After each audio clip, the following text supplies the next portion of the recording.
Apocalypse 19, nous lisons les versets 7, du verset 7 au verset 9.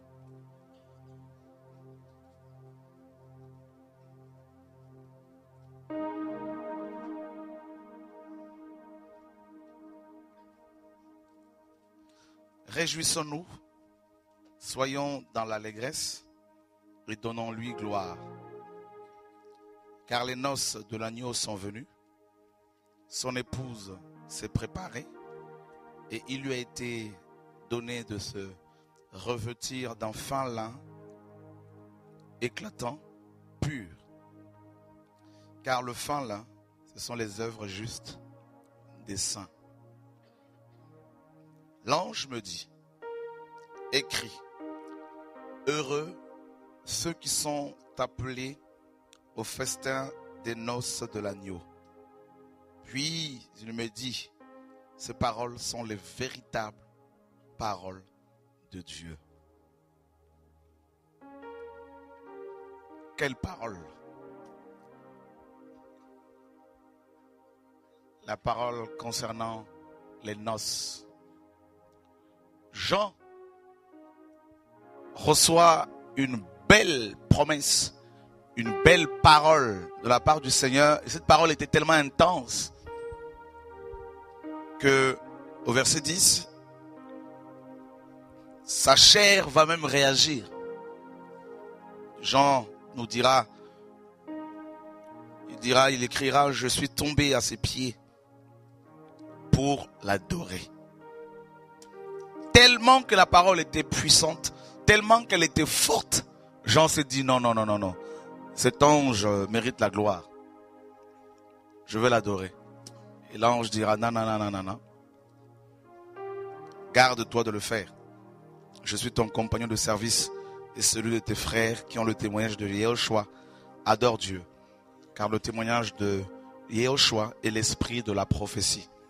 Amen. Donc la parole que nous recevons peut être tellement forte qu'on peut commencer à vouloir nous adorer. Non. Toute la gloire doit être attribuée au Seigneur Yehoshua. Amen.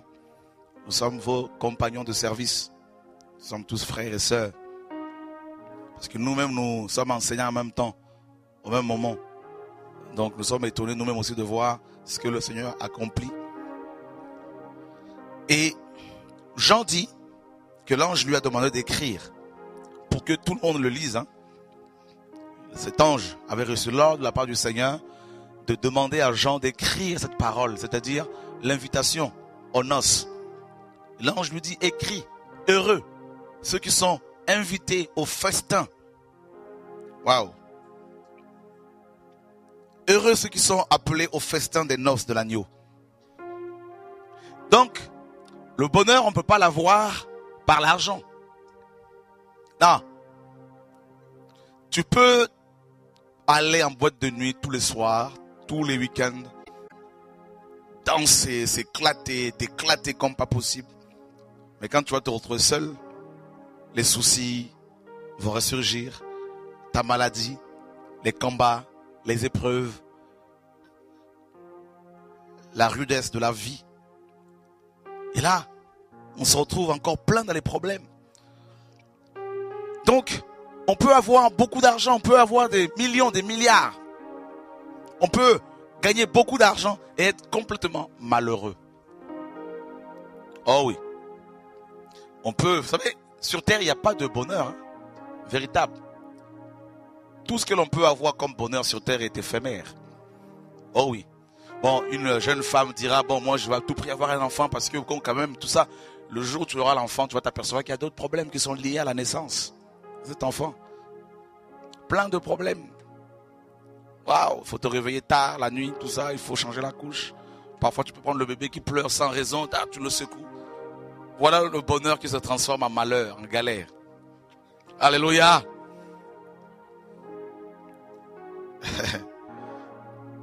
Voyez, donc il n'y a pas vraiment de bonheur. Bon, tu te diras non, si je trouve un homme, tout ça qui m'aime, véritablement je serai heureuse.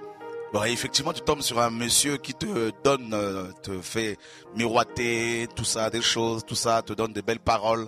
Voilà, tu tombes dans son piège, tu es complètement éprise de lui et voilà, tu le suis comme un mouton. Et puis après, c'est le grand amour, c'est le big love, c'est la Saint-Valentin.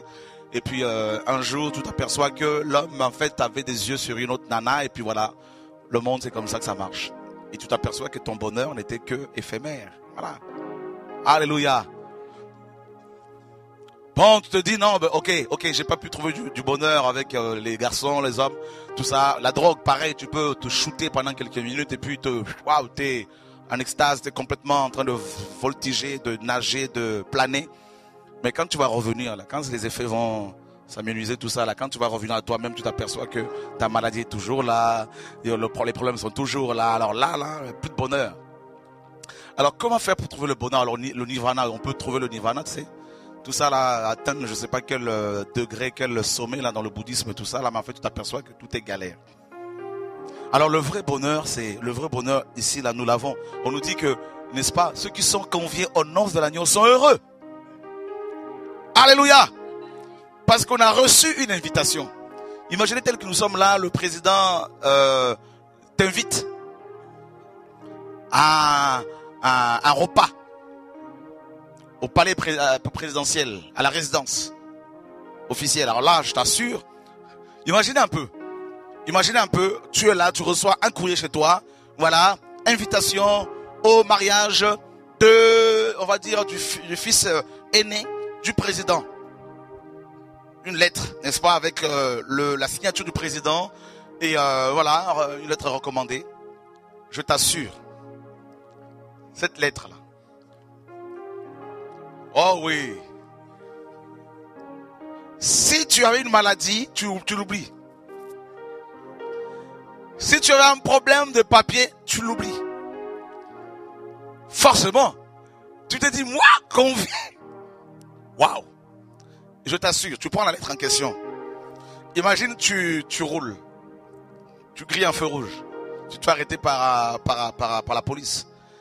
Tu n'as qu'à montrer la lettre. Je suis invité. Ah! Ils vont eux-mêmes t'escorter. Écartez-vous parce que il y a l'invité. Alléluia. Bon, vous comprenez un peu. Maintenant, nous chrétiens, marchant avec Jésus, nous avons reçu l'invitation royale.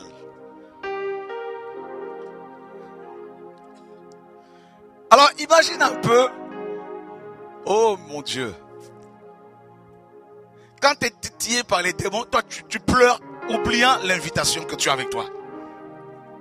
Frère, si Dieu t'ouvre les yeux, tu verras que tu as une invitation en or qui est là, collée au niveau de ton cœur, au niveau de ton front. Invité au nord, c'est écrit noir, c'est en couleur. Donc quand tu marches comme ça, les démons s'écartent. Ils se disent c'est l'invité.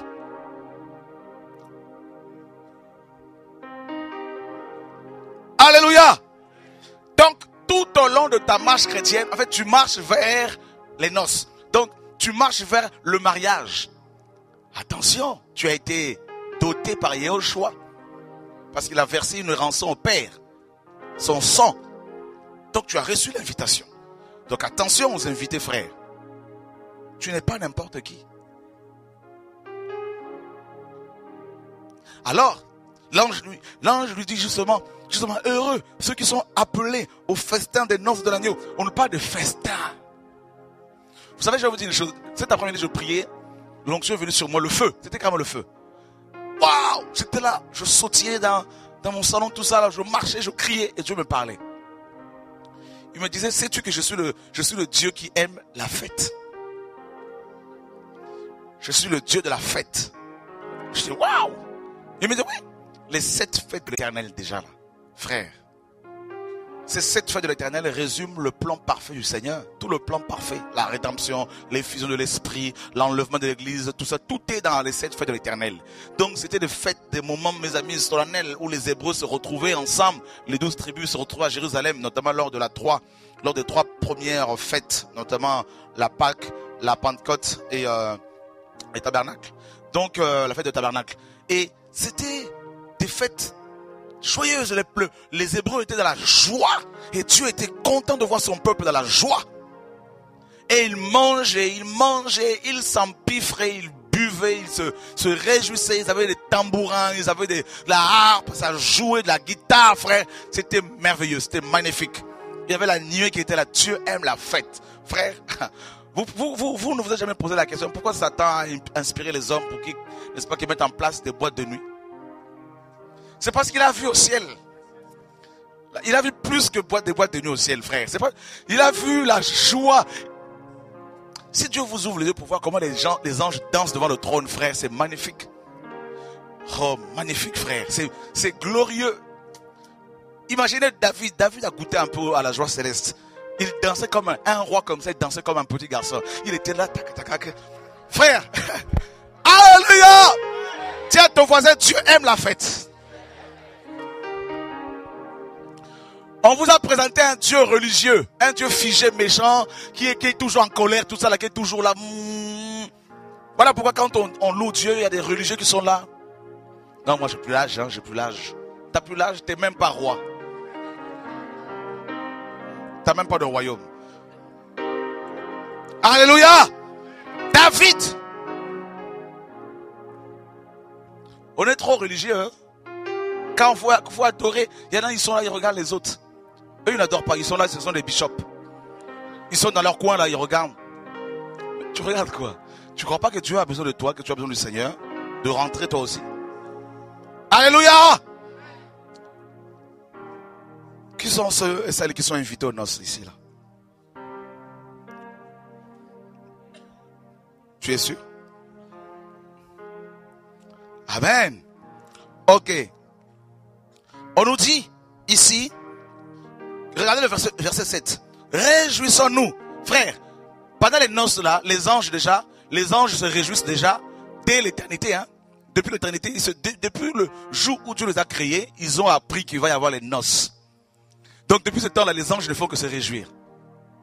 Alors, se réjouir là, c'est danser, c'est utiliser les instruments de musique, c'est jouer, c'est danser. Frère, imagine pendant les noces, nous allons nous asseoir autour de la table, nous, l'épouse, avec Yehoshua, et les anges vont nous entourer pour nous servir du vin vieux, hein, de la bonne viande, hein.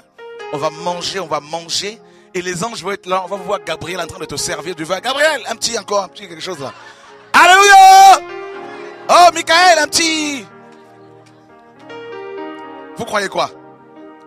Les noces. Alors, il y a la chorale céleste qui va jouer des cantiques nouveaux. C'est pour cela que l'ange dit, réjouissons-nous, nous les anges et toi l'épouse. Alléluia. Car les noces, n'est-ce pas? Et soyons dans l'allégresse et donnons-lui gloire. Car les noces de l'agneau sont venues. Et son épouse s'est préparée.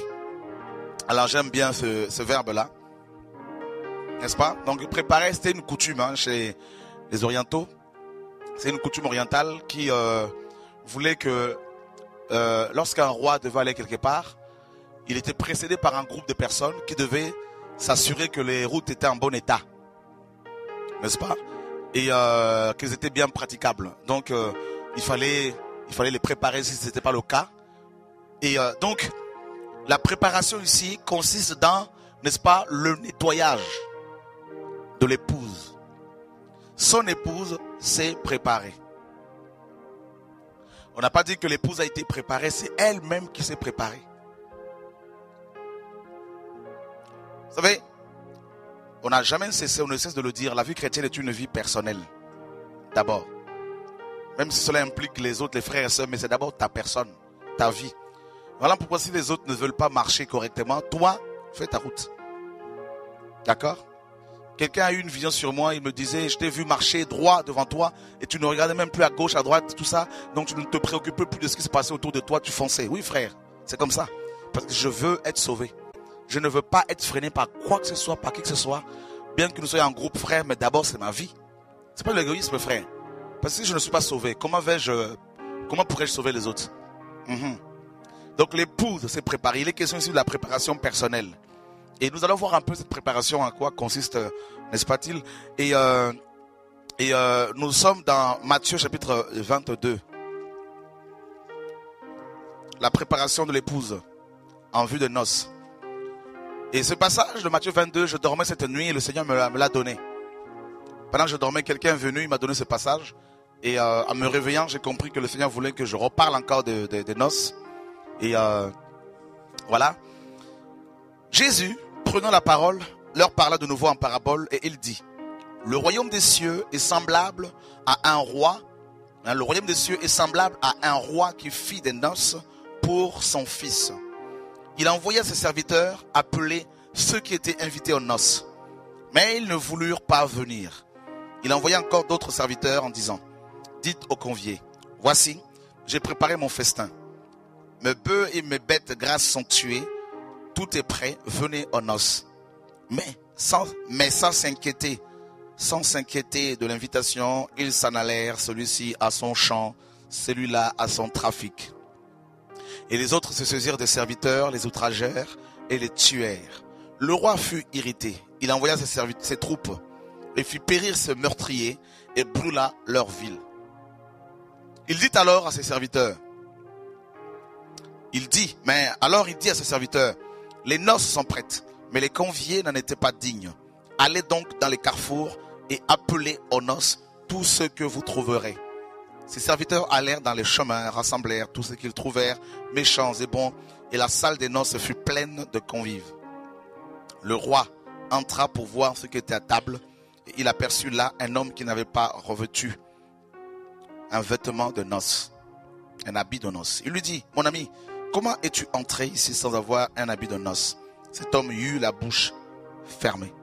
Alors le roi dit aux serviteurs: liez-lui les pieds et les mains et jetez-le dans les ténèbres du dehors, où il y aura des pleurs et des grincements de dents.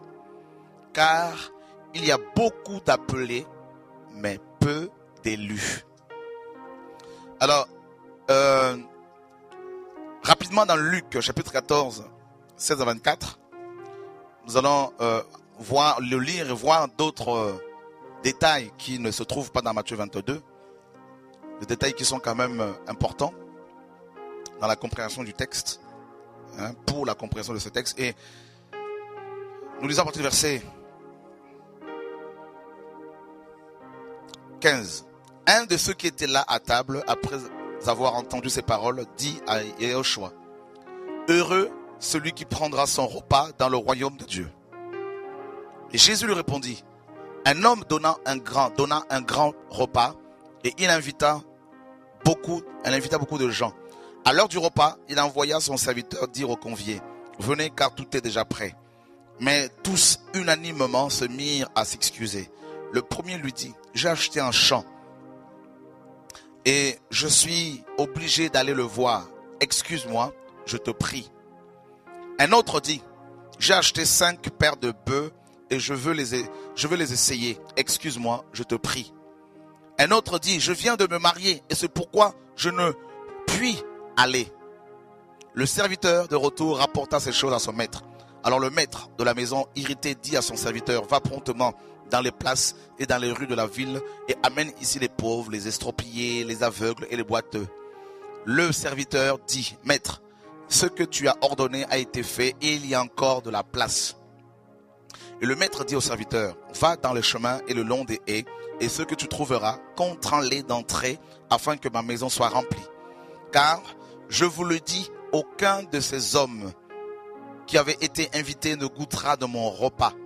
Alors nous avons plusieurs détails ici qui ne se trouvent pas dans Matthieu 22. D'abord nous avons, on nous dit ici que les gens vont avancer des raisons, mes amis, tout à fait matérialistes.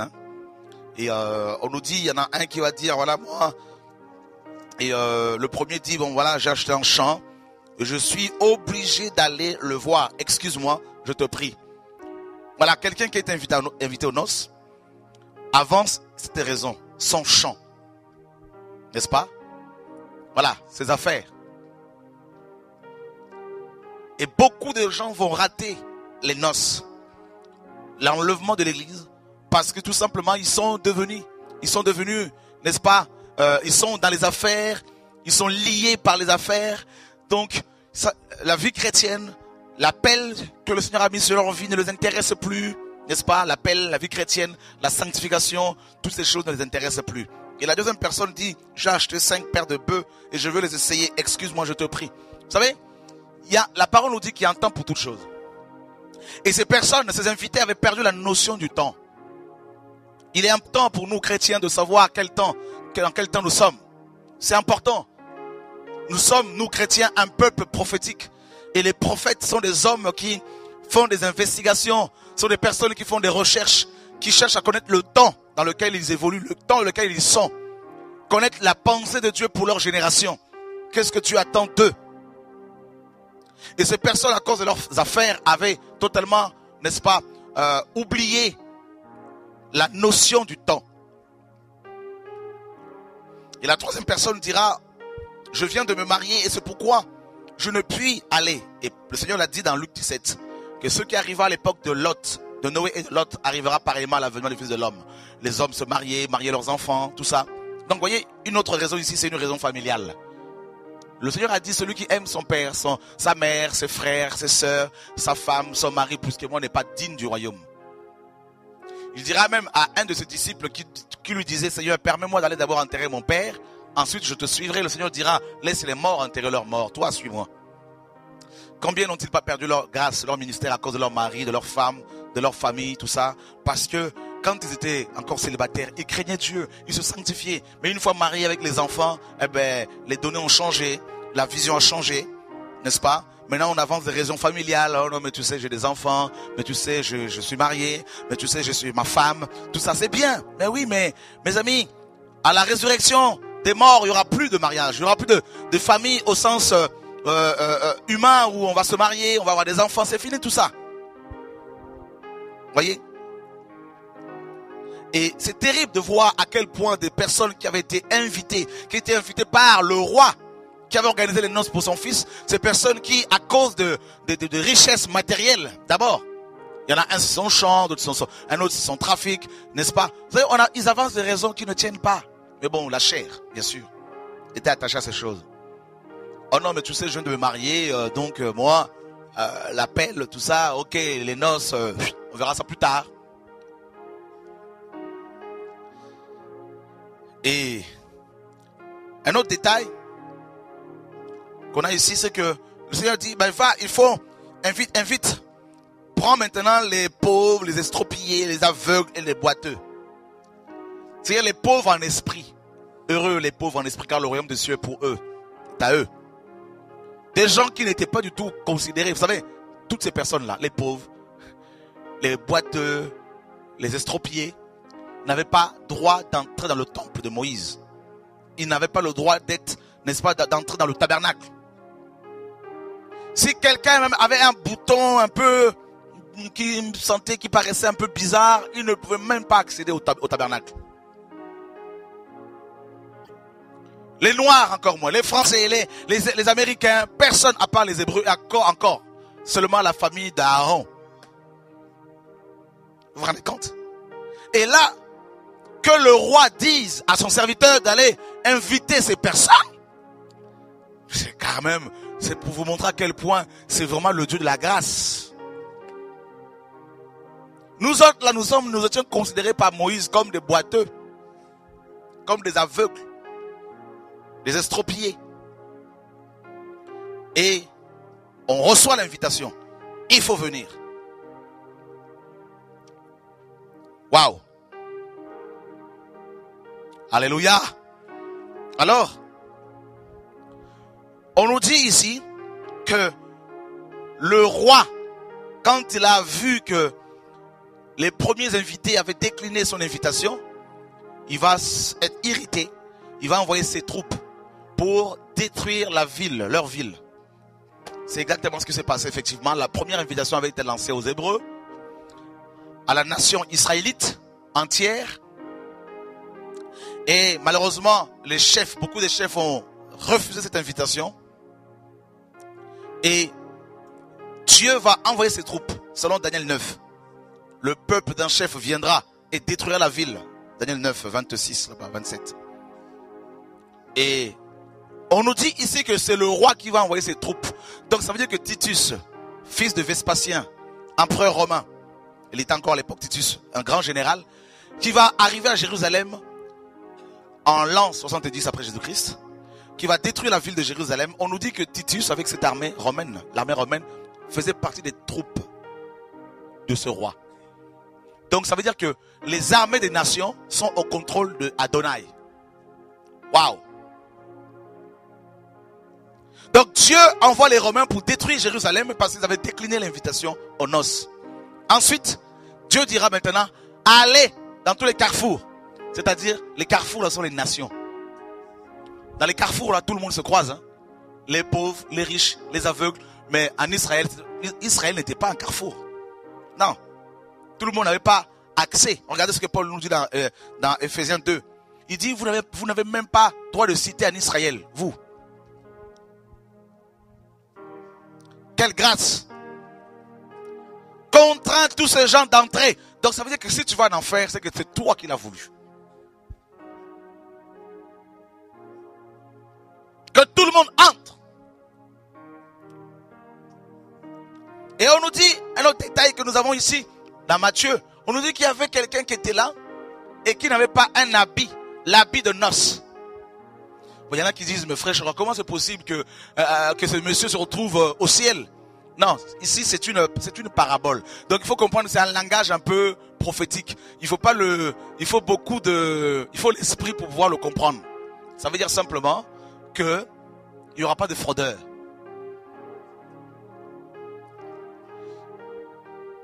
Vous comprenez? Donc, cet homme n'avait pas d'habit de noces.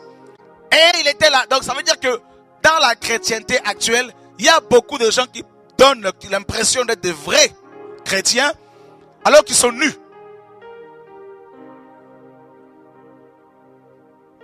Alors, on est là, hein?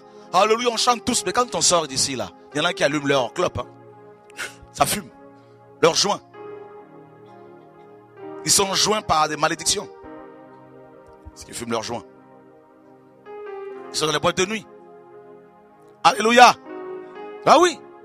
Quand on sort d'ici, chacun reprend son ancien vêtement. Voilà comment nous sommes. Alors, mes amis, il est question maintenant de se préparer. Donc, vous le savez. La vie chrétienne, c'est quoi? La vie chrétienne égale invitation aux noces. C'est tout. La vie chrétienne, ce n'est pas l'invitation à aller voir un homme de Dieu qui prêche bien. Non, sinon, c'est pas ça. La vie chrétienne n'a rien à voir avec l'invitation à aller chaque dimanche matin dans son bâtiment qu'on appelle l'église pour recevoir l'enseignement, pour écouter le sermon de son pasteur. Depuis 10 ans. Le sermon qui t'a complètement tué. C'est pas ça, on le sait. Donc la vie chrétienne égale invitation aux noces. Donc ça veut dire quoi? Si quelqu'un veut détourner ton attention des noces, tu dois le quitter. Oh oui frère. Qui sont celles qui veulent aller au ciel? Frère, vous pouvez tout faire, hein, mais il ne faut pas rater le ciel. Oh oui, faites tout pour ne pas le rater. Hein. Donc, un chrétien qui ne te parle pas des noces, qui ne vient pas te voir pour alimenter ce feu dans ton cœur, le feu de l'amour pour le Seigneur, pas le feu de l'amour, le film, il faut le quitter. J'insiste. Alléluia. Parce que je sais qu'ici, il y en a qui aiment le feu de l'amour. Qui se le font enregistrer. Je ne sais pas si ça passe encore. Gloire à Dieu. Et la Bible nous dit que l'amour est un feu aussi, hein, qui brûle en nous. Ça brûle. Alors il est question de la préparation.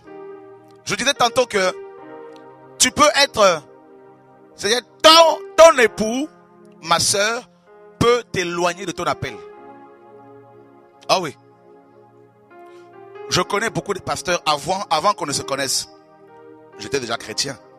Et je connais beaucoup d'amis pasteurs qui, lorsqu'ils étaient encore célibataires, ils craignaient Dieu. Ils avaient la vision du ciel. Ils prêchaient le royaume de Dieu. Ils prêchaient l'enlèvement de l'église. Ils prêchaient le ciel. C'était des hommes que j'aimais côtoyer. Quand ils sont mariés, pas tous. Il y a aussi des femmes de Dieu qui aimaient le ciel. Mais quand elles sont mariées, oula.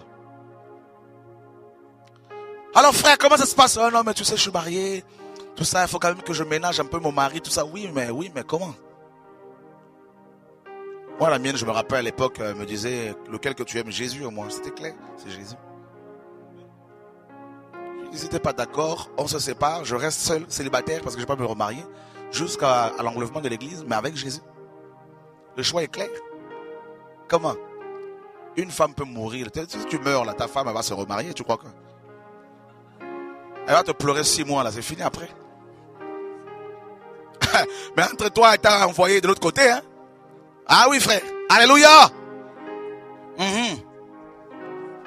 Voilà pourquoi Paul disait, je vous donne un conseil, ne vous mariez pas. Parce que les temps sont difficiles. Hein? C'est écrit dans 1 Corinthiens 7. On en parle moins, on en parle moins, hein, on va de plus en plus en parler aussi. Le célibat là. Pas comme chez les cathos, mais comme la parole le dit. Alléluia! Parce qu'il y a des sœurs qui sont là, qui sont zélées.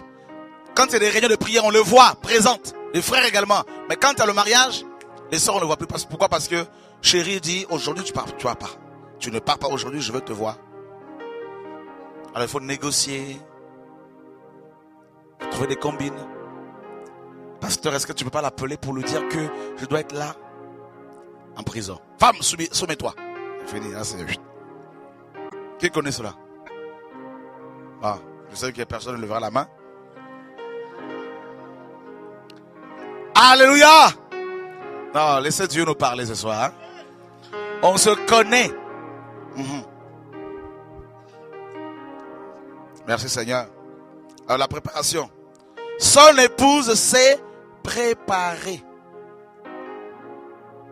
Voyez, comment veux-tu te préparer si tu es dans les trafics, tout ça, dans les affaires, constamment, à gauche, à droite? Ah non, mais moi, tu sais, quand je vais ici et là, je fais aussi mes affaires. Hein. Oula. Oula. Oula. Allons voir cette préparation. Esther.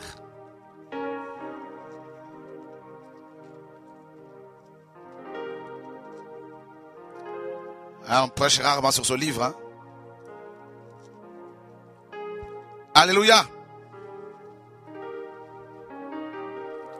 Esther. Voilà la femme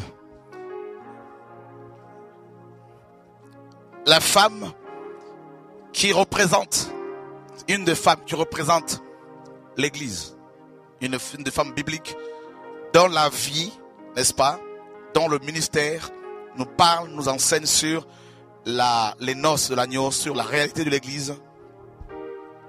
Esther, dont le nom signifie étoile, nous parle vraiment de l'église parce que l'église de Yahushua est aussi une étoile. Amen. Voilà. Alors,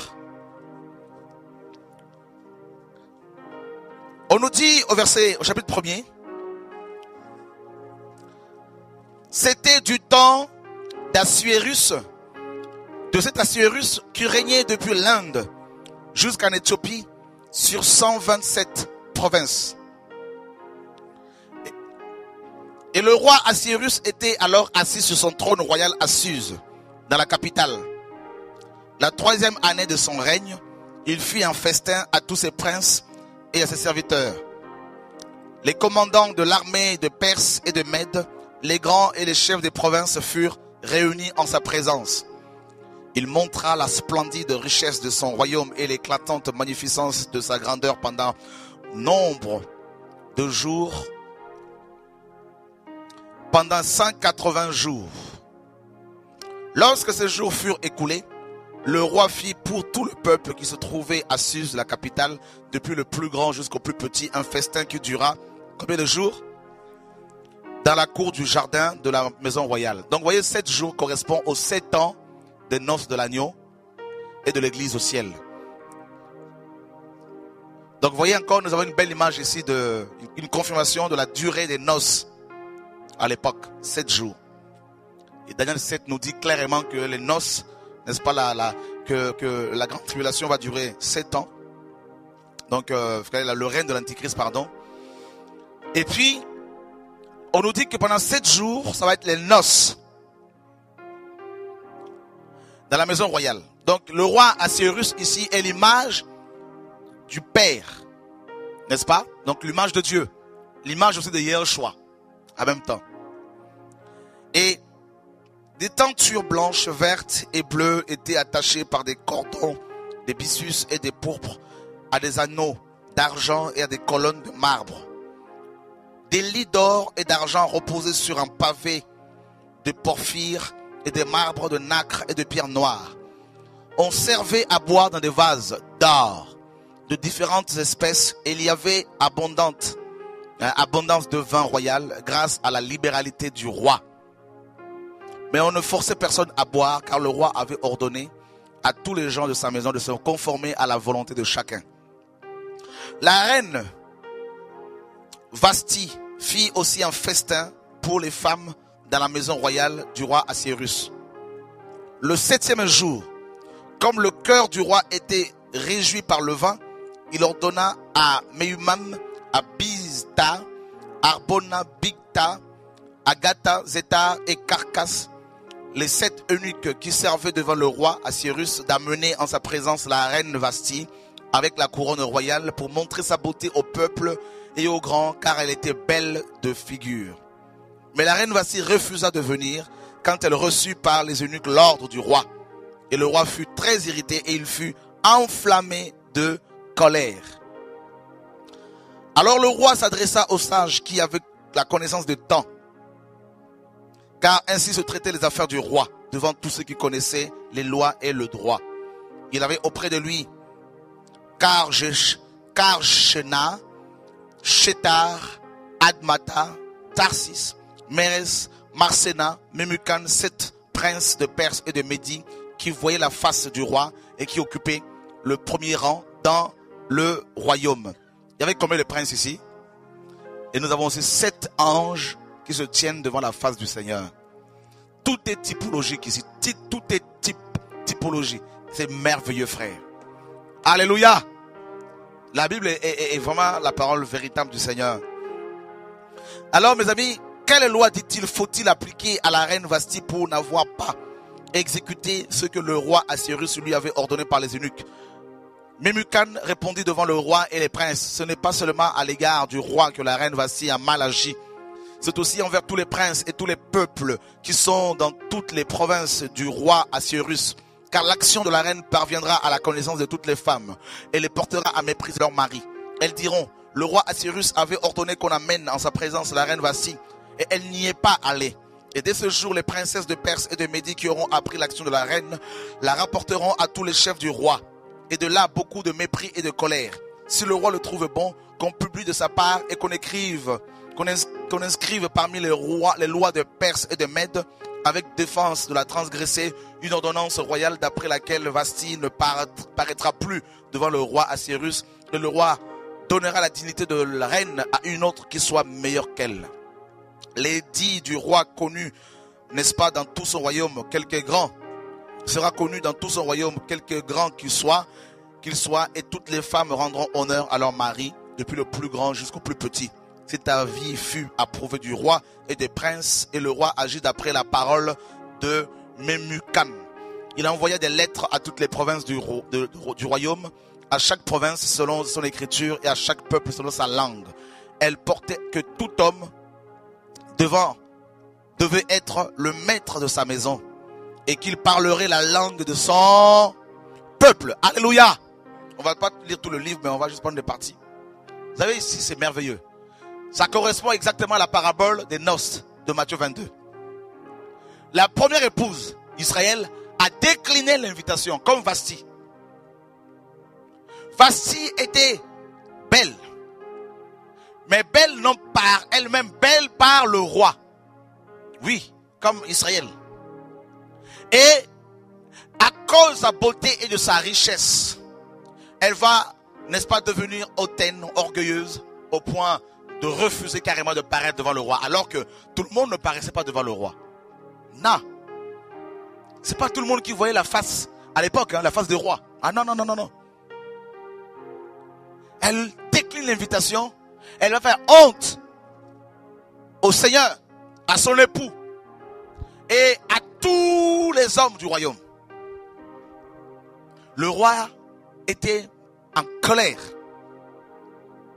Et le roi consulte les sages. Et les sages, vous voyez, à chaque fois il y a 7. Donc la sagesse infiniment variée de Dieu, c'est lui-même. D'accord? Et les eunuques étaient des personnes consacrées. Donc c'est aussi Dieu lui-même ici. Il y avait 7 eunuques. Vous savez, à l'époque, les eunuques s'occupaient des harems, hein, des rois, tout ça. Donc il fallait surtout pas qu'ils aillent avec les femmes des rois. Donc automatiquement on prenait des gars, on les, voilà, castrait tout ça et puis comme ça c'était réglé. Il n'y avait aucun risque qu'un d'entre eux n'aille avec la femme ou l'une des femmes du roi. Alors on propose au roi justement de trouver dans le royaume une femme jeune, belle, vierge, qui sera couronnée à la place de Vasti. Et on nous dit dans le chapitre 2, après ces choses, lorsque la colère du roi Assyrus se fut calmée, il pensa à Vasti et à ce qu'elle avait fait et la décision qui avait été prise à son sujet. Alors, ceux qui servaient le roi dirent qu'on cherche pour le roi de jeunes filles vierges et belles qu'on cherche. Dis à ton voisin, Jésus t'a cherché. Et il t'a trouvé. Oh mon Dieu. Il m'a cherché, frère. Je ne suis pas n'importe qui. Ah non, tu n'es pas n'importe qui. Alléluia. Allez dans tous les carrefours, cherchez-moi une femme. Alors que tu t'emboîtes de nuit. Ah ah. Oh moi Dieu, j'en veux pas. Qui savait qu'un jour tu allais fléchir les genoux devant le Seigneur et l'adorer en pleurant. Oh je t'aime Seigneur Yehoshua, je t'aime. Il est plus fort que toi Yehoshua. Alléluia. Quand on goûte à son amour, on se dit, oula, j'ai perdu du temps. Toutes ces années de galère, tout ça là, alors qu'il était juste à côté. Donc il fallait une femme vierge.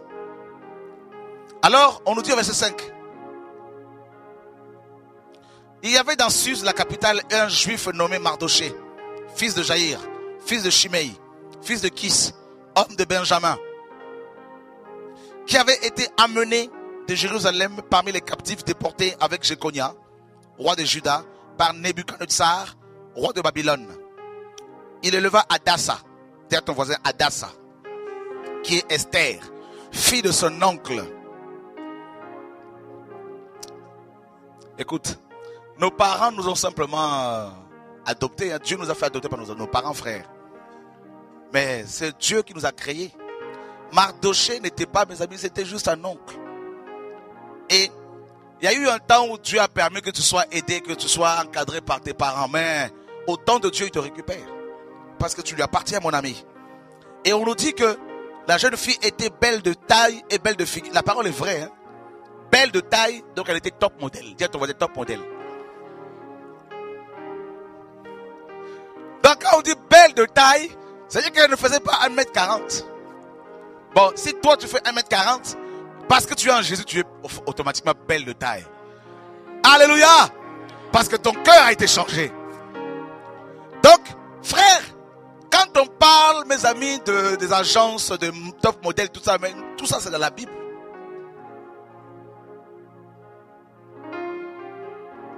On va le voir. Belle de taille et belle de figure. Donc ça veut dire quoi? Dieu ne va pas épouser n'importe quelle dame quand même. Dieu veut que la femme soit quand même à sa hauteur un peu là. Et c'est lui-même qui te fait pousser. Alléluia!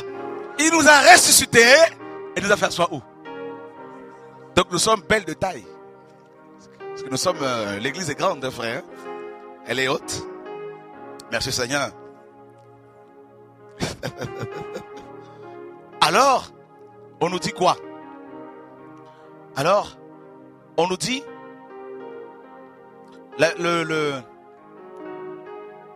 lorsqu'il eut publié, verset 8, l'ordre du roi et son édit, et qu'un grand nombre de jeunes filles furent rassemblées à Suse, la capitale, sous la surveillance d'Hégai, Esther fut aussi prise et conduite dans la maison du roi sous la surveillance d'Hégai, gardien de femmes.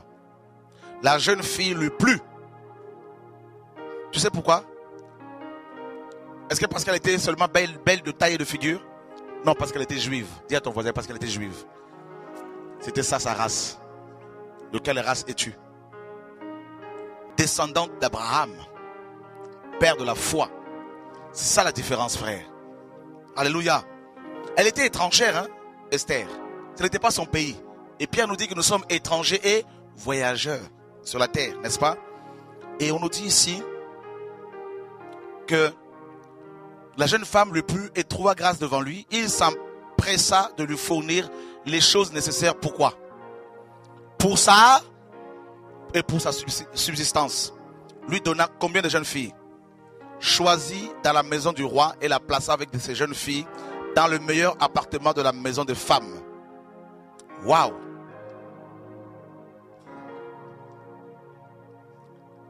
Deux choses qui ont été données à Esther pour sa préparation. Nous parlons ce soir de la préparation aux noces. Alléluia! La première chose c'est quoi? Les choses nécessaires à quoi? À sa toilette. Mamma mia. Littéralement, toilette ici, ça veut dire littéralement grattage. Dis à ton voisin grattage. Esther était certainement belle de tête, belle de figure, c'est vrai. Mais ce que Dieu voulait d'abord, c'est la beauté intérieure. Or, il faut des aromates pour amener Esther à une autre beauté. Donc, elle était belle de taille et belle de figure, mais elle n'était pas encore grattée. Donc, tu n'iras pas au ciel parce que tu es blanc, parce que tu es noir, parce que tu es arabe, parce que tu es top modèle. Tu iras aux noces, non parce que tu es métisse. Tu iras aux noces parce que tu as été gratté. On acclame la parole de Dieu.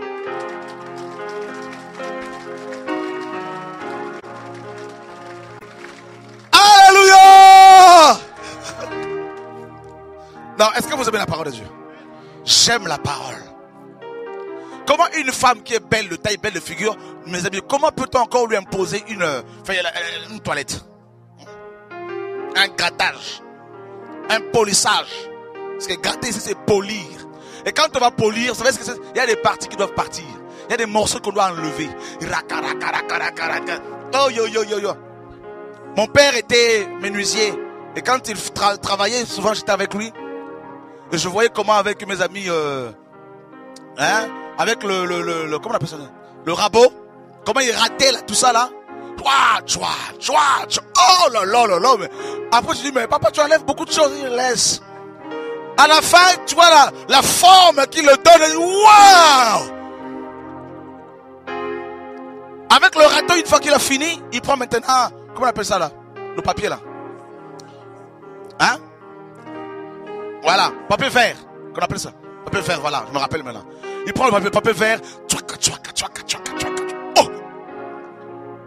Et quand tu touches, c'est bien pour, c'est bien lisse, c'est bien, oh là là, papa. Après, il prend du vernis, tu et quand il vend ça, tu dis, waouh! Quelle table, quelle chaise! Eh ben, mon ami, aha! Tu es beau de taille, tu es belle de taille, tu es beau des yeux, tu as des beaux yeux. Non, moi je viens à Jésus tel que je suis, oui bien sûr, mais il ne va pas te laisser comme ça. Alléluia!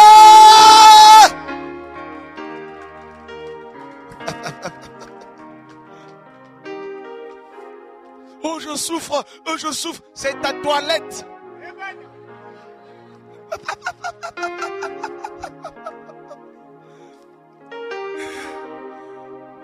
Alléluia! Non, j'aime la parole. Vraiment là, mes amis, j'aime la parole. N'est-ce pas que c'est fort? Donc premièrement, on lui donne ce qu'il faut pour sa toilette. Parce que quand même, Esther, t'es belle, c'est vrai. Mais tu sens mauvais. Esther, c'est vrai que t'es belle, t'es top modèle. Mais là, l'odeur, là... Oui, mais j'ai mis du Gautier, tout ça. Oui, mais c'est pas le même parfum. Celui-là, là, c'est pas le roi, c'est un autre niveau. Il faut autre chose. La première chose, c'est pour la toilette qu'on lui donne à faire. On lui donne les nécessaires pour sa toilette. Et deuxièmement, on lui donne quoi? Les nécessaires pour sa subsistance. Subsistance. on lui donne ce qu'il faut pour vivre, frère. Toilette et la nourriture. Pourquoi? D'abord, pour la toilette, il y a du parfum, il y a tout ce qui est des aromates. Et pour sa subsistance, c'est la parole, c'est la nourriture. Frère, il faut que ton intérieur soit lavé. Il faut manger la bonne nourriture. Esther, tu mangeais là-bas, dans le bas quartier là-bas, tu mangeais difficilement. Donc tu vas manger maintenant la bonne nourriture là, pour avoir la santé, toutes les vitamines qu'il faut pour paraître quand même, voilà, devant le roi. Alors, allons voir un peu ce qu'il fallait pour sa toilette, les choses qu'il fallait pour sa toilette. Nous sommes dans, bien sûr, Lévitique chapitre 6. Oh, Dieu est merveilleux, n'est-ce pas? Ah ah.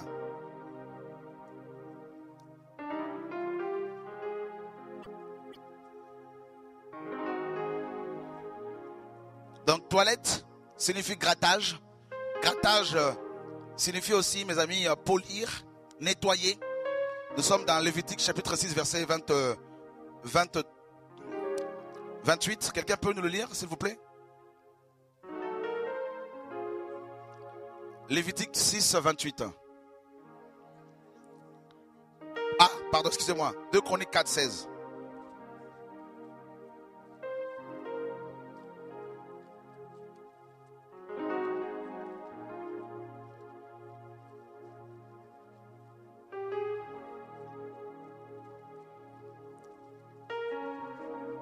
Ouais.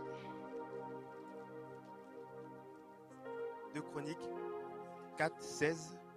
Les cendriers, les pelles, les fourchettes, tous ces ustensiles que le roi Salomon fit faire à Huram-Abi pour la maison de l'Éternel étaient d'airain poli. C'est ça? C'est pas ça? Ouais. 2 Chroniques 4, 16. Voilà, c'est ça.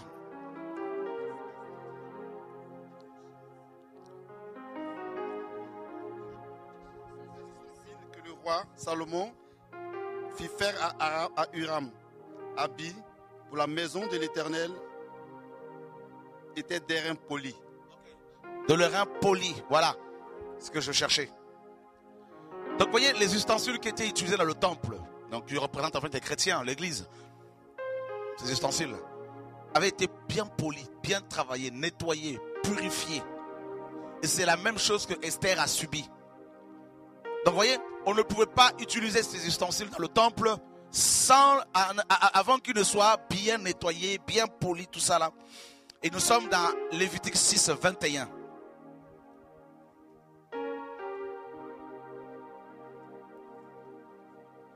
Lévitique 6, 21. Les vases de terre dans lesquels elle aura cuit sera brisé. Si dans un vase d'airain, si c'est dans un vase d'airain qu'elle a cuit, il sera nettoyé et lavé dans l'eau. Il sera nettoyé. Vous voyez, ici nous avons une autre image de l'église.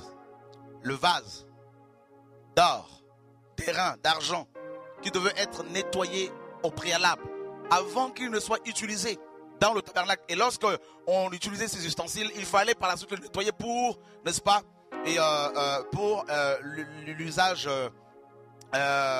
pour d'autres travaux. Et mes amis, Dieu veut que chaque chrétien gère sa toilette dans le quotidien. Dieu veut que tu prennes soin dans le quotidien de ta toilette en tant qu'enfant de Dieu. Et maintenant, allons voir les aromates un peu. Nous sommes dans Exode 25, 6.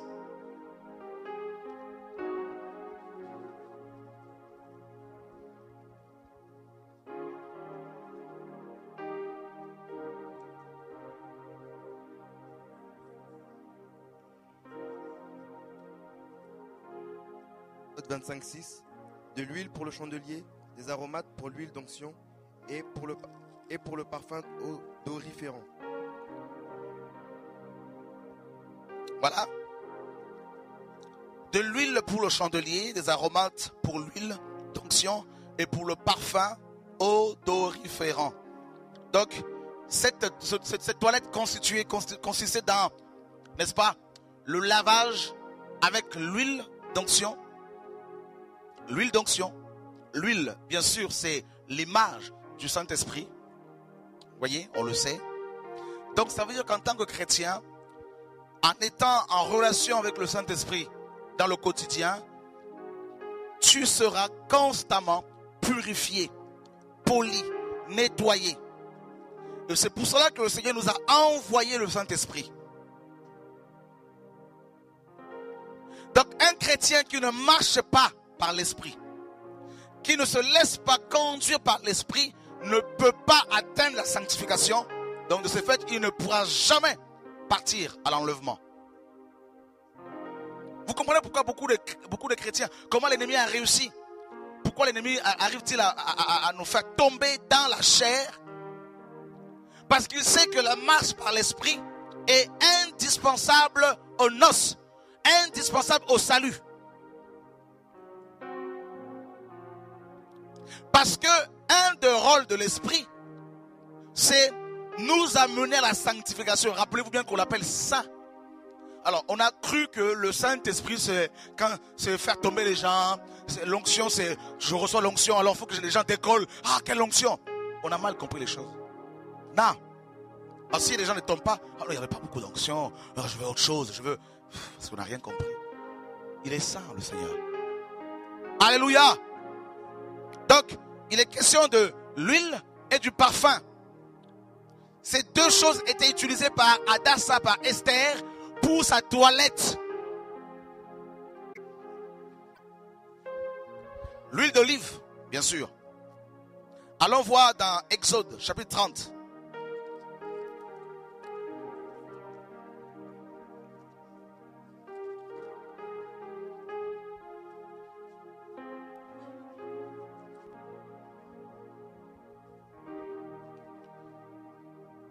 Verset 22, l'Éternel parla à Moïse et dit, prends des meilleurs aromates, 500 cycles de myrrhe, de celle qui coule d'elle-même, la moitié, soit 250 cycles de cinnamome aromatique, 250 cycles de roseau aromatique, 500 cycles de casse selon le cycle du sanctuaire, et un hin d'huile d'olive.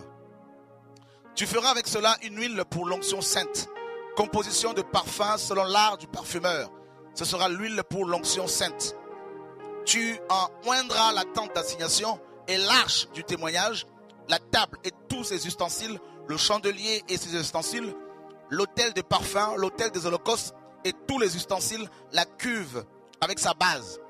Tu sanctifieras ces choses et elles seront très saintes. Tout ce qui les touchera sera sanctifié. Tu oindras Aaron et ses fils et tu les sanctifieras pour qu'ils soient à mon service dans le sacerdoce. Donc on a ici l'huile. L'huile était utilisée pour oindre les sacrificateurs, on le sait, et aussi pour les consacrer, Kodesh ou Kadesh en hébreu. C'est-à-dire mise à part pour, n'est-ce pas, le sacerdoce, pour servir Dieu dans le tabernacle, dans le temple.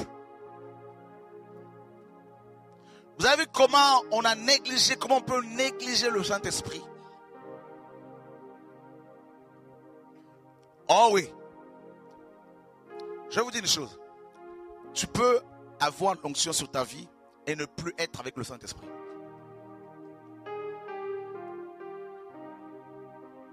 Chaque jour, dans ta marche avec le Seigneur, l'Esprit te sanctifie, te purifie, te lave, parce que il est le feu, donc le feu te purifie.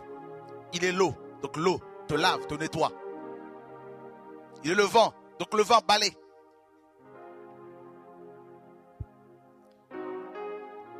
Combien marche-t-il par l'Esprit?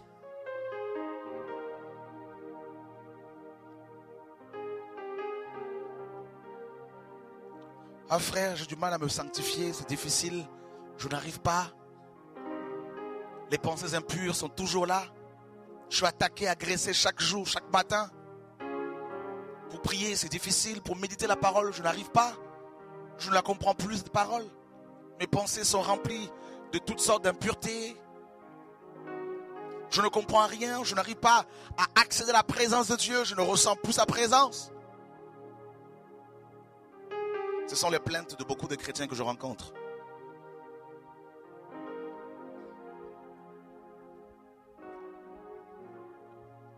Tite, chapitre 3. Est-ce que vous êtes là? Laissez-moi vous parler de la sanctification de notre toilette. Tite 3. Nous lisons à partir du verset 3. Car nous aussi, nous étions autrefois insensés, désobéissants, égarés, asservis à toute espèce de convoitise et de volupté, vivant dans la méchanceté et dans l'envie, dignes d'être haïs et nous haïssant les uns les autres. Mais lorsque la bonté de Dieu, notre Sauveur, et son amour pour les hommes ont été manifestés, il nous a sauvés, non à cause des œuvres de justice que nous aurions faites, mais selon sa miséricorde, par le bain de la régénération et le renouvellement du... Il a répandu sur nous avec abondance par Yehoshua Hamashiach, notre Sauveur. Vous voyez mes amis, la régénération par le Saint-Esprit. Donc si tu négliges le Saint-Esprit, tu négliges forcément ta toilette. Et si tu négliges ta toilette, même si tu connais la Bible par cœur, à l'enlèvement, tu ne partiras pas.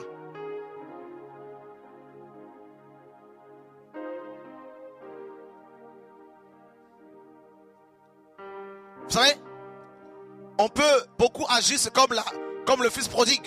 Olivier, ça va? On prend l'héritage, son ministère, son onction, ses dons, avec l'argent du Père, et puis on quitte la maison du Père, et on va dans un pays lointain, vivant avec des prostituées. Parce qu'on se dit, c'est mon héritage, j'ai eu ma part. L'esprit ne m'intéresse plus. Voilà. L'huile. La Bible dit dans Ecclésiaste 8. On va le lire. Ce sont des passages que Dieu me rappelle. Parce que le Seigneur aime la sanctification.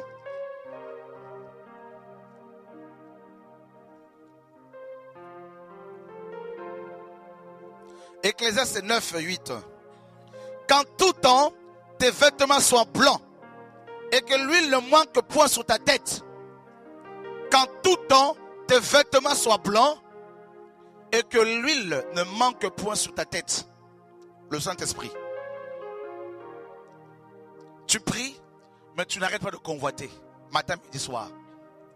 Tu ne peux pas te préparer, tu ne peux pas t'apprêter aux noces. Comme ça. Tu pries, mais tu ne penses pas que quand tu vois cette femme, que tu la regardes, tu la dévisages bien comme il faut, tu la déshabilles. Ne penses-tu pas que Dieu te voit, mon frère? Tu pries, tu fais semblant de prier, oui. Mais tu cultives en toi cette pensée impure. Mais tu ne peux pas t'apprêter pour les noces. Lorsque la 7e trompette va retentir, tu resteras. Tu peux mentir au frère Chora. Tu peux mentir à tout le monde. Mais Dieu, lui, tu ne vas pas lui mentir. Tu ne peux pas mentir au Créateur. Non. Tu as besoin de prendre soin de ta toilette. Toi-même.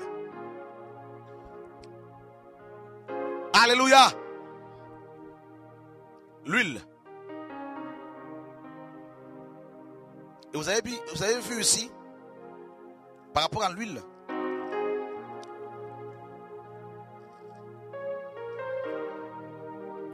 regardez dans Exode, chapitre 30.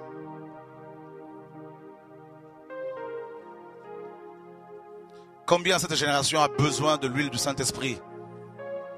Combien nous avons besoin d'être lavés, nettoyés de toutes ces pensées impures, de tous ces panneaux publicitaires que nous voyons dehors avec ces femmes nues en plein hiver. On a même froid pour elles, pour ces photos, pour ces... On se dit comment cela est possible. C'est même pas l'été, l'hiver. On expose la nudité comme ça. Seigneur, aide-nous. Cette génération est perdue. Le corps de la femme qui appartient à l'homme, à son mari, devient un objet sexuel, de séduction, de destruction.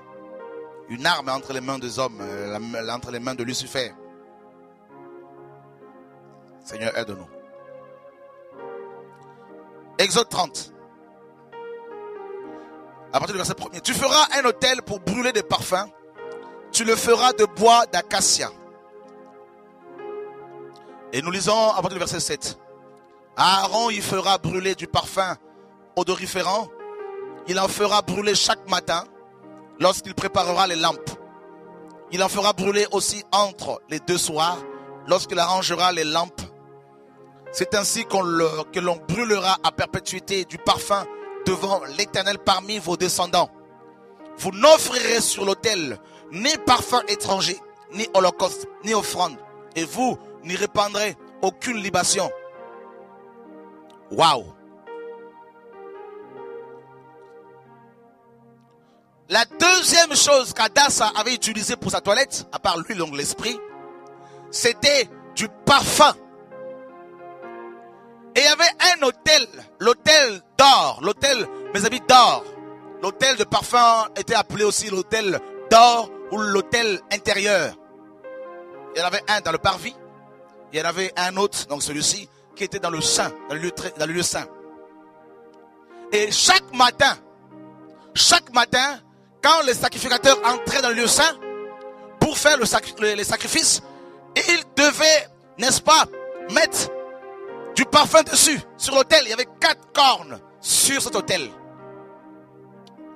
Et le 10 du 7e mois, le jour de Yom Kippour, le seul jour de l'année, au mois de Tsri, le 7e mois chez les Juifs, le mois des Tam, le seul jour où le souverain sacrificateur avait accès dans le lieu très saint, ce jour-là, quand le sacrificateur entrait dans le tabernacle, donc il passait par le lieu saint, il prenait du sang de ce taureau de sacrifice qu'il mettait sur les 4 cornes de cet autel. L'autel est l'image du cœur humain. L'autel est l'image de la croix. On le sait, vous le savez. L'autel, ici, est un point de contact entre l'homme et Dieu. Entre l'homme mortel et le divin. Et il fallait du parfum. La personne qui était nettoyée par l'huile devait maintenant sentir bon. Et il fallait du parfum, frère. Et Dieu disait qu'il ne fallait pas présenter un parfum étranger devant sa face.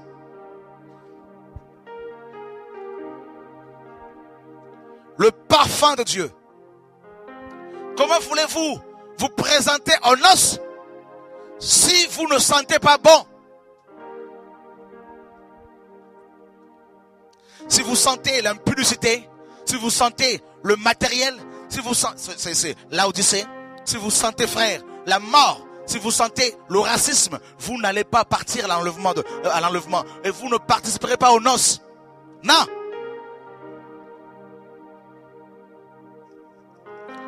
Alléluia. Chaque matin et chaque soir,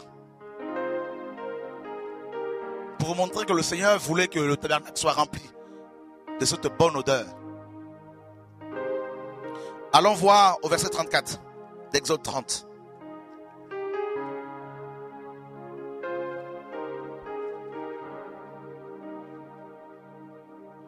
D'abord, la myrrhe. Je vais juste préciser quelque chose.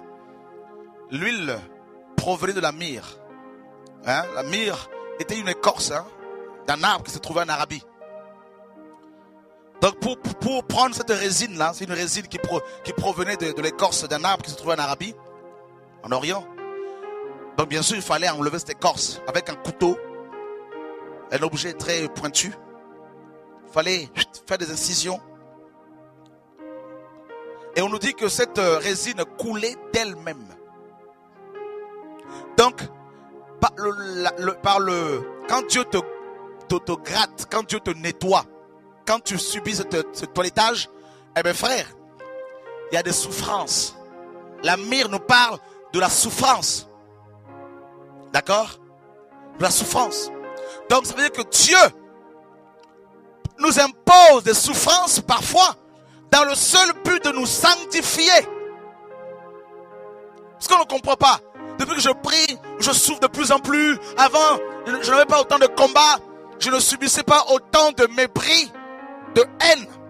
Mais c'est normal, ça fait partie de ce processus de toilettage, de sanctification en vue des noces.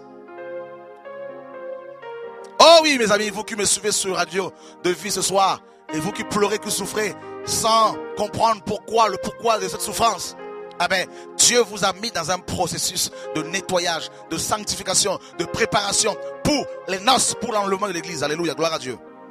Alors, waouh.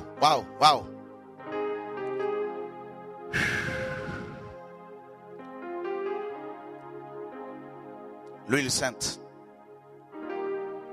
Dieu va prendre l'épée de l'esprit et il va te tailler. Il va te tailler en profondeur. Je ne suis pas encore bien taillé. Tu n'es pas encore bien taillé. C'est pour cela que Dieu nous laisse encore sur terre. Il va te tailler, travailler. Il va changer ta vision de la vie chrétienne, du ministère. Il va tout changer. Jeunes gens, toi qui te précipitais, Dieu va tout changer.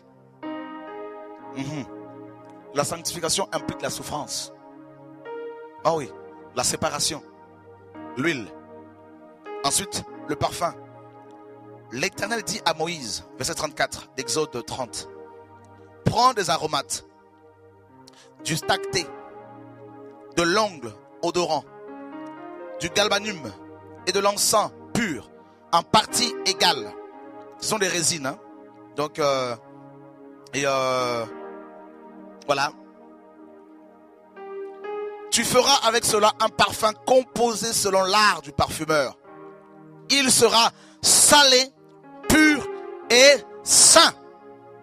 Dans Lévitique 2:13, Dieu disait qu'il fallait que les Hébreux mettent du sel sur toutes les offrandes qu'ils allaient lui présenter. Le sel représente le chrétien selon Matthieu 5, mais la saveur du sel, c'est le Saint-Esprit toujours. Alléluia. Le Seigneur dit, si le sel perd sa saveur, c'est fini. Ben oui. La personne qui te donne de la valeur, c'est le Saint-Esprit. La personne qui fait qu'aujourd'hui les gens peuvent t'approcher, c'est le Saint-Esprit. Ça, j'en suis conscient, frère. Si vous êtes là, c'est parce que quelque part vous sentez qu'il y a de la saveur. Ah oui? Sinon vous serez passé, vous ne viendrez pas tous les jours avec la température, avec le... Non, c'est pas possible. Oui, comment ça fait froid, il fait froid. La saveur. C'est ce qu'il faut garder. Perdez tout, sauf la saveur.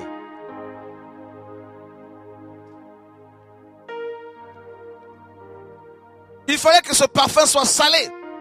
Dieu devait sentir le sel. Quand ce parfum montait vers son trône, il devait sentir. Vous savez, je vais vous dire une chose. Merci Saint-Esprit. Lorsque Noé sort de l'arche,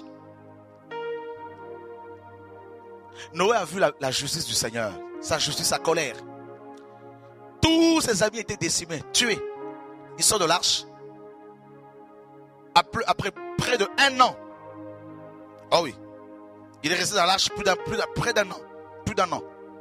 Il sort de l'arche. Et Noé, pour calmer la colère de Dieu,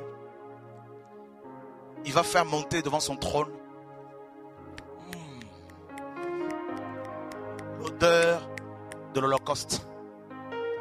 Dieu, avec ses narines spirituelles bien sûr, a senti cette bonne odeur. Et on nous dit qu'il va conclure une alliance avec l'humanité. Vous vous rendez compte? C'est l'odeur de l'Holocauste, c'est le parfum qui a poussé notre Père à arrêter, à mettre des limites à l'orgueil des mers, des flots de mer, des océans, pour ne pas que le monde soit frappé par des tsunamis comme au Japon. C'est à cause du parfum qui se dégageait de cette offrande de Noé. vous rendez compte, frère? Comment, avec une adoration vraie, véritable, on peut toucher le cœur de Dieu?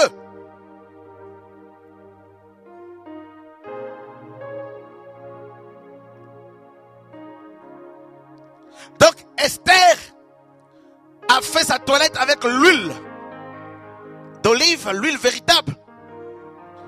Et elle a fait sa toilette avec du parfum. Pendant combien de temps? Allons le voir. Vous êtes là, vous êtes fatigué? J'ai l'impression que vous êtes fatigué.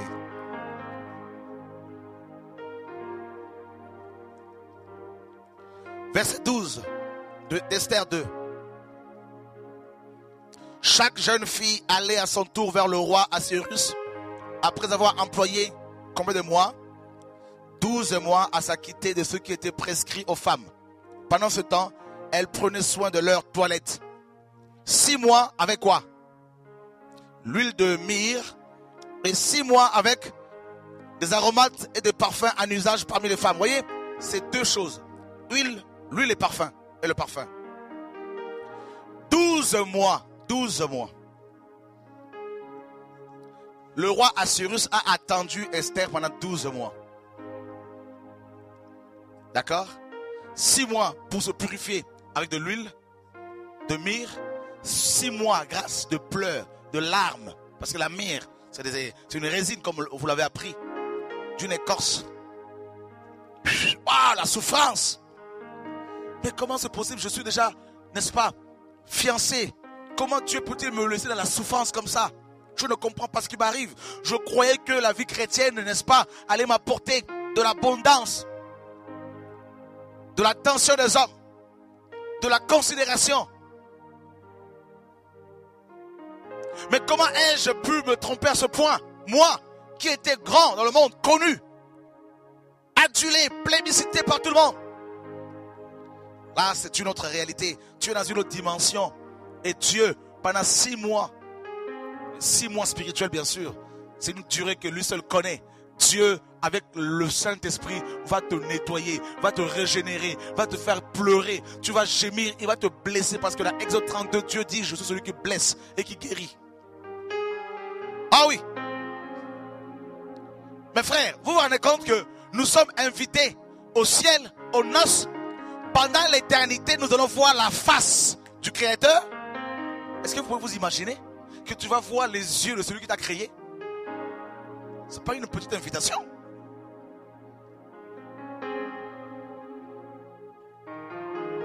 Est-ce que tu peux t'imaginer que pendant l'éternité, tu vas t'asseoir à ses côtés?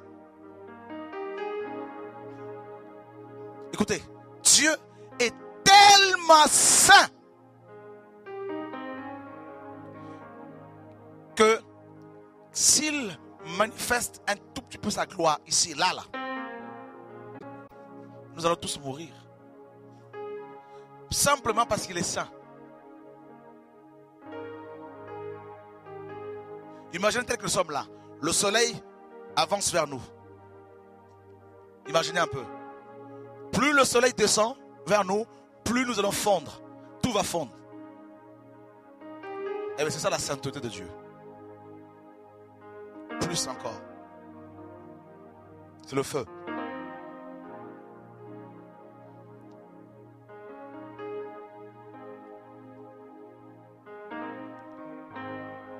Six mois d'huile, 6 mois de parfum. Et Hadassa maintenant était prête.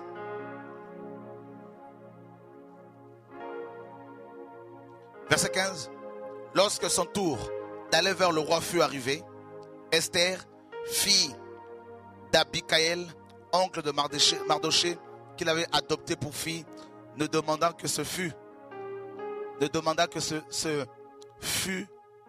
qui fut désigné, ne demanda que ce qui fut désigné par Haggai, eunuque du roi et gardien des femmes.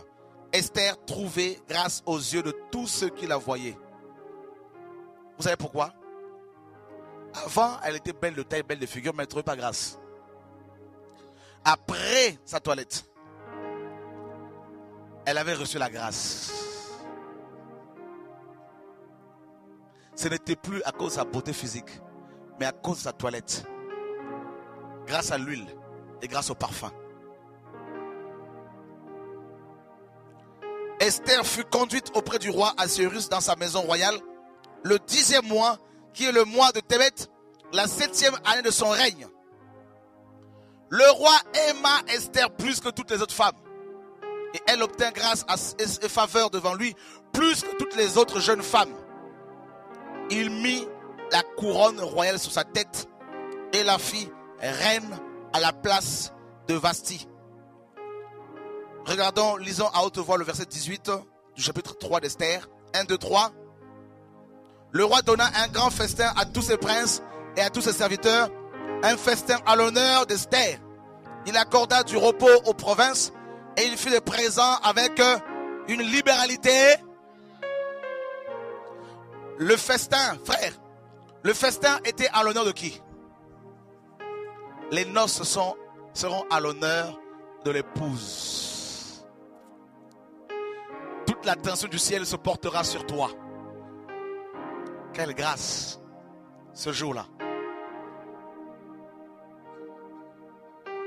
Qui veut y aller? Vous êtes sûr?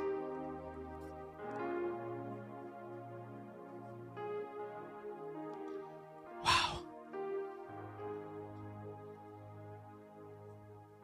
Oh, Yehoshua.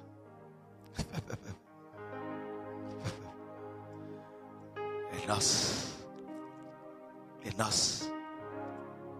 Les noces. Si tu veux aller aux noces là, parce que tu as reçu l'invitation, si tu veux vraiment y aller, alors tes pleurs, pendant que tu crains Dieu là, si réellement tu crains le Seigneur, alors tes pleurs sont, mes amis, voulus par le Seigneur, parce qu'il t'amène, Dieu te conduit à la sanctification. Et ensuite, il y a ce parfum de bonne odeur. Ce parfum là, l'odeur de Christ, comme Paul le dit dans 2 Corinthiens. Frère, nous dégageons l'odeur de Christ. Ça veut dire que toi, jeune femme, dans le monde, quand tu passais, tous les hommes te couraient après. Toi, jeune homme, les femmes s'arrêtaient pour t'appeler. Mais désormais, les femmes vont te suivre. Non plus pour que tu ailles sexuellement avec, mais elles vont te suivre parce qu'elles vont voir quelque chose de changé chez toi. Elles vont te suivre et tu vas les conduire à Yehoshua. Alléluia! C'est pour la femme, mes sœurs, les chrétiennes que vous êtes. Si les hommes vous font la cour, vous accostent, ne les rembarrez pas. Ne pas les rembarrer. Vous arrêtez? Oui? Oh non, mais tu es belle, tu es jolie. Oui, je suis jolie, je sais. Mais parce que j'ai fait ma toilette chaque jour. Je fais ma toilette chaque jour, n'est-ce pas? Alors tu peux venir chez moi. Ah bon? Oui, tu peux venir chez moi. Je donne le rendez-vous. Dimanche à 10h. Au 26 rue Charles Fourier. Alléluia. J'ai un rencard. Et le dimanche, quand il arrive, il voit un peuple qui loue quelqu'un. Alléluia, alléluia, alléluia, amen. Alléluia. Mes amis, vous vous rendez compte que nous sommes invités aux noces? Ça va être un grand festin. Frère, on va festoyer, on va manger, on va danser. Je ne sais pas, les chérubins, quelle musique ils vont jouer ce jour-là.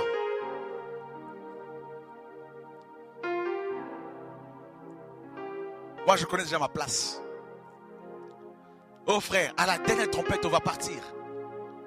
On va chercher le frère Choré, il n'est plus là. On va chercher, mais la sœur Héloïse, elle n'est plus là. Parti. Et les anges vont nous placer. Bon, toi, tu as beaucoup souffert pour le mettre. Voilà ta place. D'ailleurs, tu vas voir, toi, quand tu vas arriver là-bas, on va voir déjà nos noms inscrits sur des chaises autour de la table. Chorak Petou, apôtre du Seigneur. Non, ça c'est juste pour vous. Alléluia. Gloire à Dieu, c'est Christ l'apôtre par excellence. Marie-Louise, prophétesse de Yehoshua. Pendant 30 ans de fidélité. Va à ta place. il nous dit que la reine Vasti était couronnée. Frère, après l'enlèvement, on va passer au tribunal de Christ. 2 Corinthiens 5, 10. Joël, oui Seigneur, tu as beaucoup souffert. Tu es resté intègre pendant 50 ans jusqu'au jour de ta mort. Voilà ta couronne. Oula, Seigneur, c'est pour moi ça. Oh oui, merci Jésus. Merci Yoshua. Tac sur la tête, ça. C'est exactement ta taille. Comme si Jésus était là ce jour-là pour mesurer. Et là, tu sors de là. Oh, alléluia, alléluia. Ah, c'est Joël. Ça y est, il a eu sa couronne. Oh, alléluia, gloire à Dieu. Mais moi aussi, j'attends. Là, alors, Fatima, qui nous suit ce soir. Oui, Seigneur. Bien, ma fille Fatima. D'accord, mais Seigneur, merci, merci. Nous sommes déjà au ciel. Hein? Ah, tu as souffert. On t'a craché dessus. On a brûlé toutes tes Bibles. Parce que tu étais d'origine musulmane. Mais tu es resté intègre. Tu t'es occupé de ta toilette. Oh, tu sens bon. Voilà la couronne de justice. De vie. Dans sur la tête. Des diamants. Plusieurs types de pierres. Onyx. Tout ça. Émeraude. Alors là, Fatima sort. Une robe terrible. Frère, le couronnement. Et quand tu sors du tribunal, c'est direct dans la salle de noces. Les anges sont à l'entrée. Bienvenue aux noces. Et tu seras attiré automatiquement vers ta chaise.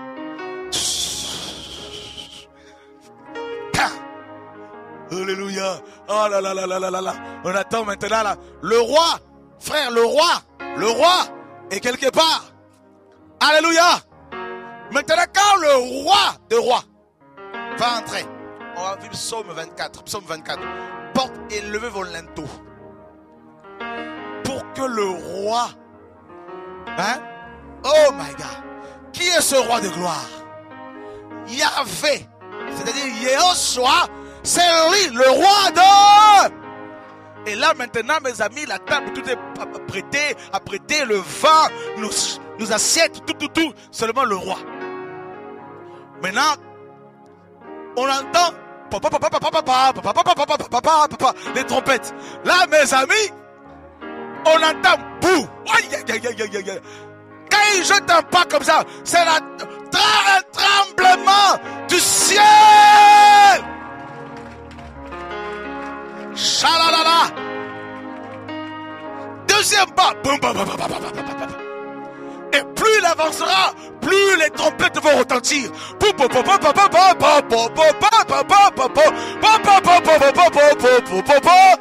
Alléluia. Yehoshua, l'homme le plus beau, l'homme le plus galant. Quelle démarche, mon ami. Vous savez pourquoi David a écrit Psaume 24? Ah ben c'est ça, frère. Vous voyez quoi, les noces là. Portez-le au linteau. Là, bien sûr, quand le roi entre, personne n'est assis. Tout le monde debout, après à genoux, les couronnes. Et le roi entre. Frère, son trône a des roues. Donc, c'est des chérubins en même temps. Et là, c'est des éclats, des tonnerres, des coups de tonnerre, frère. C'est la joie dans le ciel. Mes amis, le ciel est en mouvement. Au sol, c'est des pleurs. Et là, frère, tu portes un nom que toi seul connais. Personne d'autre. C'est ta bague spirituelle. Couronne, bien comme il faut. Et là, le roi entre avec ta robe. C'est du lin. Dis à ton frère, du lin. Du lin. Ce n'est pas n'importe. Fin lin, frère. Pas n'importe quel tissu.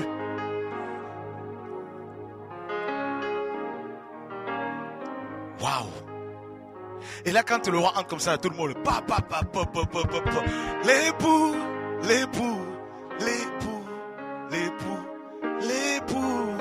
Là, c'est C'est magnifique. Et quand après tout le monde va, allez, asseyez-vous. Voilà, l'épouse. Alors, oh, les applaudissements. Maintenant, les noces vont commencer là.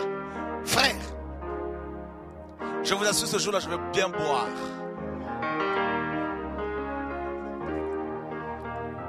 Parce que je veux me souvenir de toutes les galères. Je me souviendrai de toutes mes galères sur terre. Je vais prendre ma coupe, la frère, beaucoup de. Oh là là là là là là là. Alléluia.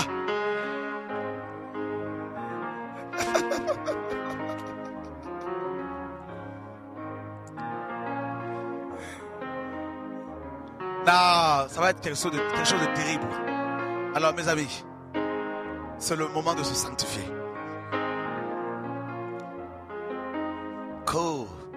Heureux ceux qui sont invités aux noces de l'agneau.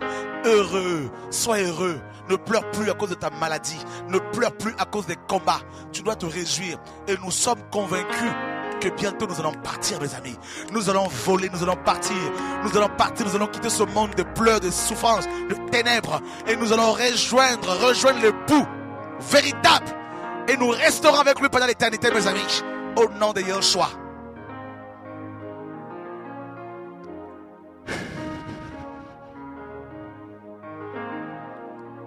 Tu te rends compte?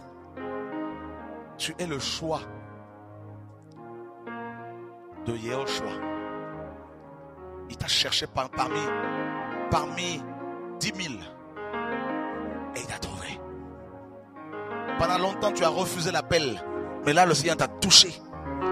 Pendant longtemps tu as cru que, que Dieu avait un rapport, il y avait un rapport entre Dieu, n'est-ce pas, et la religion. Et tu commences à comprendre que non, Dieu n'est pas dans la religion. Que Dieu, ce n'est pas la religion. Que Dieu est esprit, qu'il t'aime, qu'il veut une relation avec toi. Dieu est simple. Oh.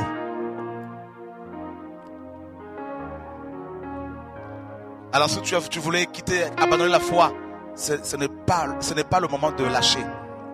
Si tu voulais, mes amis, tu voulais faire marche arrière, ce n'est pas le moment.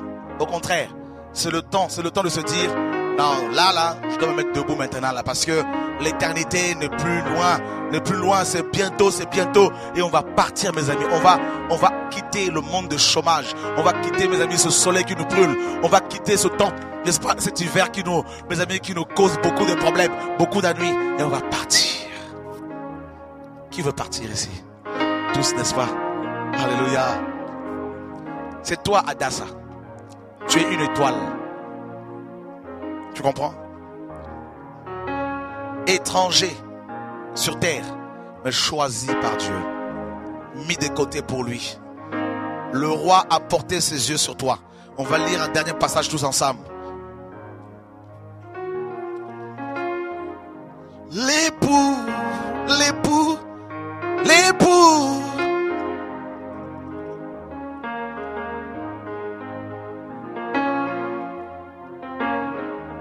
Alléluia. Ésaïe 33.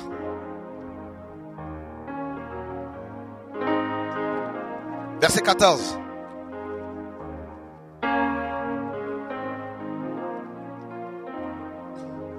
Au verset 17.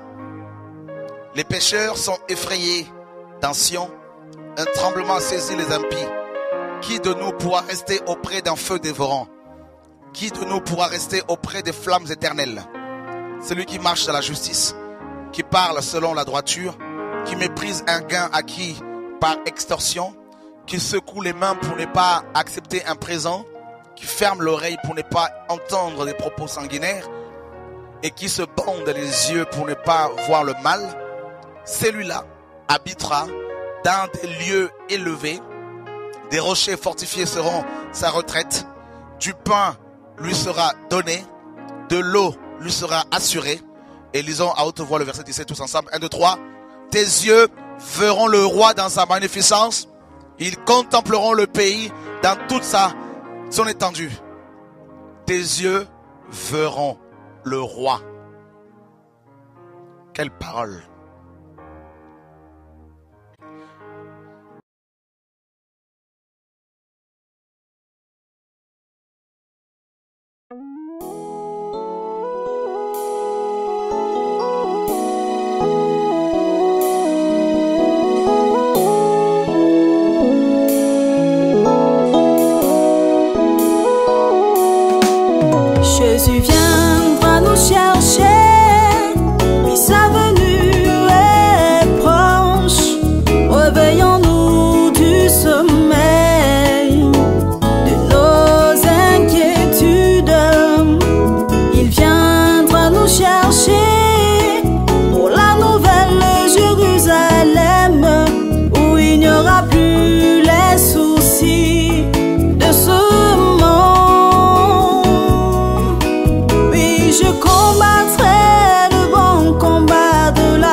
veux achever la course. Oui, je garderai la foi. Il y a la couronne de justice m'est réservée auprès du Père. Je veux persévérer avec Jésus pour le voir un jour il viendra. Jésus viendra nous chercher. Sa venue est proche. Et sa venue est proche. Du sommet de nos inquiétudes, il viendra nous chercher. Pour la nouvelle Jérusalem. Pour la nouvelle Jérusalem. De ce monde. Jésus viendra nous chercher. Jésus viendra nous chercher. Sa venue est proche. Oui, sa venue est proche. Du sommet de nos inquiétudes. Nous chercher. Viendra nous chercher. La nouvelle Jérusalem. Il n'y aura plus les soucis de ce monde.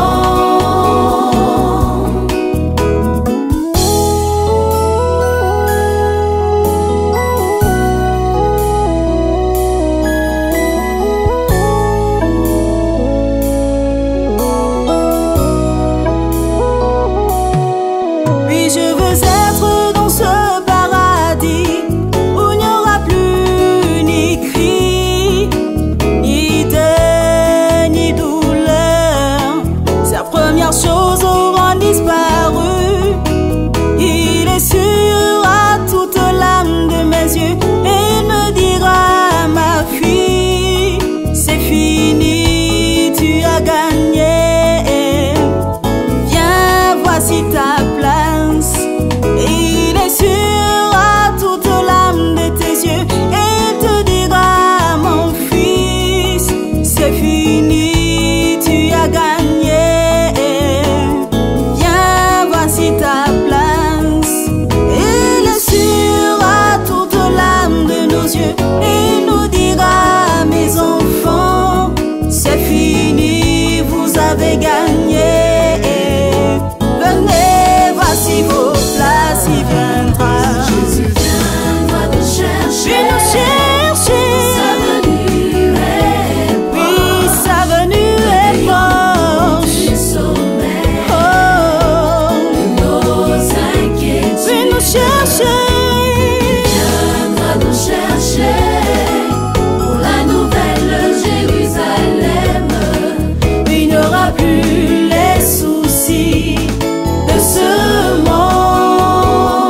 monde. Jésus viendra nous chercher. Puis nous chercher. Sa venue est Oui, sa venue est du proche. sommet Oh, de nos inquiétudes. il viendra nous chercher.